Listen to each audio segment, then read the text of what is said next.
Hi friends, welcome back to channel Galata Cookgal. இன்னைக்கு நாங்க மட்டனோட எலும்பு மட்டன் எல்லாம் சேர்ந்து இருக்குங்க.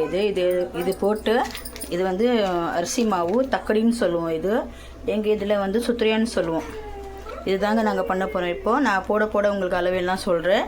இது சுடு தண்ணில போட்டு நல்லா கலக்கி இது நான் கலக்கி வச்சிட்டு நான் பண்ணும்போது உங்களுக்கு காமிக்கிறேன். வாங்க நாங்க வதக்கிக்கலாம். இது குக்கர்ல எண்ணெய் போட்டுட்டேன். எண்ணெய் சூடாயிடுச்சு. இப்போ லவங்க 2 பட்டை 2 1 ஏலக்காய் போட்டுக்கலாம். பிஸ்மில்லா. இப்போ 4-5 பச்சை மிளகாய் போட்டுக்கலாம். இப்போ எண்ணெய் சூடாயிடுச்சு.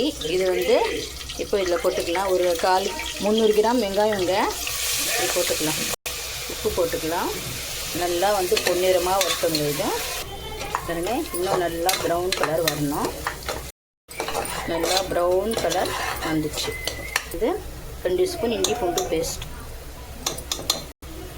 நல்லா பச்சை வாசனை போட்டு இது ஒரு 4 தக்காளி புதினா கொத்தமல்லி இப்படியே போட்டுக்கலாம். தக்காளி வதக்கிறதுக்கு மிளகாய் தூள், மஞ்சள் தூள், தனியாத்தூள் 1/4 ஸ்பூனு, அப்புறம் கரம் மசாலா. காரம் எவ்வளோ வேணுமோ அவ்வளோ போட்டுக்கோங்க. நல்லா தக்காளி வதக்கட்டும். இப்போ நல்லா வதங்கிச்சு தக்காளி. இப்போ இந்த எலும்பும் கறி இதில் போட்டுக்கலாம். இதில் கொஞ்சம் தண்ணி போட்டுக்கலாம். தண்ணி போட்டுட்டு 4 விசில் வரட்டங்க, பார்க்கலாம்.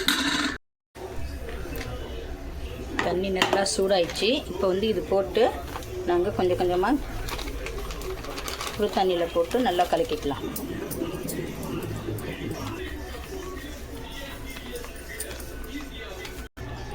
இந்த மாதிரி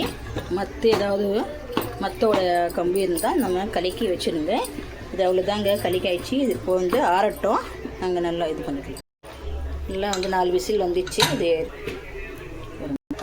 நல்லா வெந்துச்சுங்க கறியெல்லாம். இப்போ இது பெரிய பாத்திரத்தில் போட்டுக்கலாம். தண்ணி போட்டு மூடி வச்சு இடி வரட்டும் பண்ணி ஏமாத்தோம். சும்மா கொஞ்சம் கொஞ்சம் எடுத்து இந்த மாதிரி எல்லாமே பண்ணி எடுத்து வச்சுக்கலாம். பண்ணிவிட்டு நான் காமிக்கிறேன். தண்ணி நல்லா கொதிக்குது. இப்போ செஞ்சுருக்கிறது இதில் போட்டுக்கலாம். கொஞ்சம் கொஞ்சம் போட்டு செஞ்சு காமிக்கிறேன். பாருங்கள், 2 ஐட்டம்னும் போட்டுக்கலாம். அதே மாதிரி அவ்வளோதான் ஃப்ரெண்ட்ஸ். இது மூடி வச்சுட்டு வெந்த பிறகு காமிக்கிறேன். பாருங்கள், எல்லாமே போட்டுட்டு சூப்பராக ரெடி ஆயிடுச்சு. இன்னும் ஒரு 2 நிமிஷம் நல்லா கொதி வரணும். இப்போ தான் வெந்து வரும். இன்னும் கொஞ்சம் வெந்துடும். சூப்பராக ரெடி ஆயிடுச்சு தக்காளி. பாருங்கள், எல்லாம் வெந்துச்சு. இதெல்லாம் அவ்வளோதான் ஃப்ரெண்ட்ஸ். இது இறக்கி வச்சுக்கலாம். இதே மாதிரியே செஞ்சு நீங்களும் ஷேர் பண்ணுங்கள், கமெண்ட் பண்ணுங்கள், சப்ஸ்கிரைப் பண்ணுங்கள். மறக்காமல் பெல் பட்டனை கிளிக் பண்ணுங்க. பார்த்தா லைக் பண்ணுங்கள், ஷேர் பண்ணுங்கள் கண்டிப்பாக. எல்லோரும் வாங்க சாப்பிட்லாம்.